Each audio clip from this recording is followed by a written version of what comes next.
ابو بکر صدیق رضی اللہ عنہ نے ہر وقت ہر لمحہ نبی کریم صلی اللہ علیہ وسلم کے ساتھ رہے، ایسی مشابت تھی، ایسا لگاؤ تھا، ایسی پیار تھی۔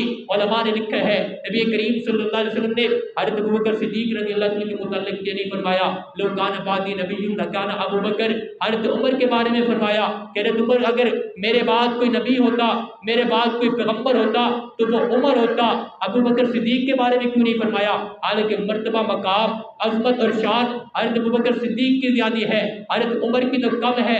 علماء نے لکھا ہے کہ اگر نبی کریم صلی اللہ علیہ وسلم یہ فرماتے لو کانا معی، کہ اگر میرے ساتھ کوئی نبی ہوتا تو پھر ابو بکر ہوتا۔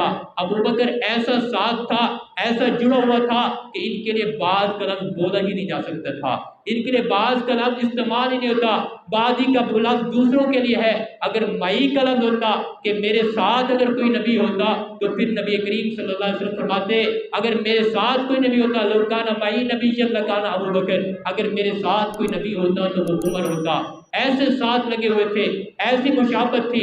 علماء نے لکھا ہے کہ صرف نبوت کا فرق تھا، نبی کریم صلی اللہ علیہ وسلم نبی تھے، حضرت ابو بکر صدیق نبی نہیں تھے، باقی زندگی کے اندر کوئی بھی فرق نہیں تھا۔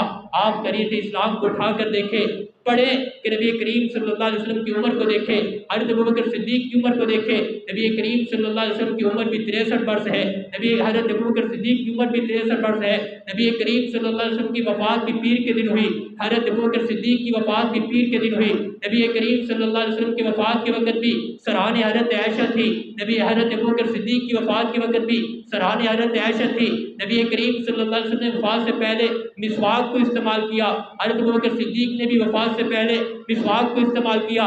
نبی کریم صلی اللہ علیہ وسلم نے جب مسواک کیا تو کہنے لگے مسواک سخت ہے، نرم کیا جائے۔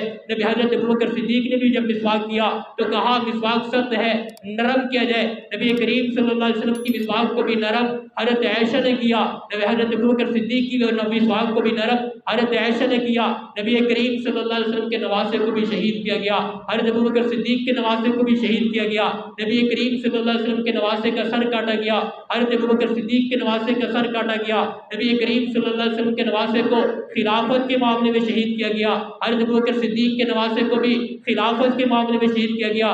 نبی کریم صلی اللہ علیہ وسلم کو وفات سے 2 سال پہلے زہر دیا گیا، حضرت ابو بکر صدیق کو بھی وفات سے 2 سال پہلے زہر دیا گیا۔ نبی کریم صلی اللہ علیہ وسلم کو بھی زہر گوشت کے اندر دیا گیا، حضرت ابو بکر صدیق کو بھی زہر گوشت کے اندر دیا گیا۔ نبی کریم صلی اللہ علیہ وسلم کے ساتھ اس وقت جتنے ساتھی تھے ان میں سے ایک شہید ہو گیا، حضرت ابو بکر صدیق کے ساتھ بھی جتنے ساتھی تھے ان میں سے ایک اسی وقت شہید ہو گیا۔ نبی کریم صلی اللہ علیہ وسلم کو وفات سے 15 دن پہلے بخار آیا، حضرت ابو بکر صدیق کو بھی وفات سے 15 دن پہلے بخار آیا۔ نبی کریم صلی اللہ علیہ وسلم نے اپنا مصلح وفات سے 4 دن پہلے چھوڑا، حضرت ابو بکر صدیق نے بھی اپنا مصلح وفات سے 4 دن پہلے چھوڑا۔ نبی کریم صلی اللہ علیہ وسلم نے مصلح پہ اسے کھڑا کیا جو بعد کا خلیفہ تھا، امیر المومنین تھا۔ حضرت ابو بکر صدیق نے بھی مصلح پہ اسے کھڑا کیا جو بعد کا خلیفہ اور امیر المومنین تھا۔ حضرت ابو بکر صدیق رضی اللہ عنہ اسی چار پر آئے، جسی چار پئی پر حضرت نبی کریم صلی اللہ علیہ وسلم آئے۔ نبی کریم صلی اللہ علیہ وسلم کا مزار جہاں پر بنا وہیں پر حضرت ابو بکر صدیق کا مزار بنا۔